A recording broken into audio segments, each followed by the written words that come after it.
School college کے بچے بھی ہمارے اپنے ہی بیٹے ہیں، بس ان کی نیک تربیت کا خیال رکھتے ہیں نا۔ تربیت کے لیے بھی بڑے حوصلے کی ضرورت پڑتی ہے، بڑے حوصلے کی۔ اللہ اپنی مہربانی فرمائے۔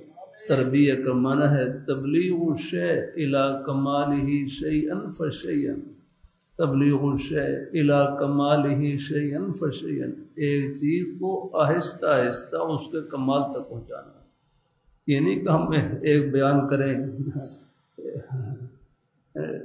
نہیں، آہستہ آہستہ تبلیغ کے لیے یعنی تربیت کے لیے بڑے حوصلے کی ضرورت ہوتی ہے نا۔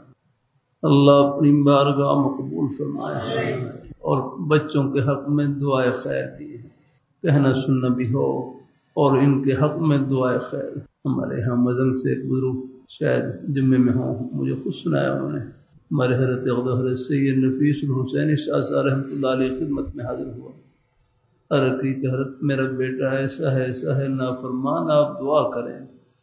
ارے شاہ صاحب فرمائے لگے میں تو دعا کرتا ہوں لیکن تم بد دعا نہ کرنا، تم بھی ان بچوں کے حق میں دعائیں خیر کرتے رہنا، والدین کی دعائیں، بزرگوں کی دعائیں رنگ لائیں گے۔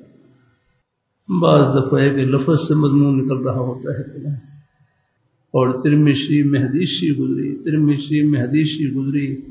ادعوا اللہ وانتم موقنون بالاجابہ، ادعوا اللہ وانتم موقنون بالاجابہ، کہ تم اللہ تعالیٰ سے دعا کرو اس یقین سے کہ میری دعا قبول ہو گئی۔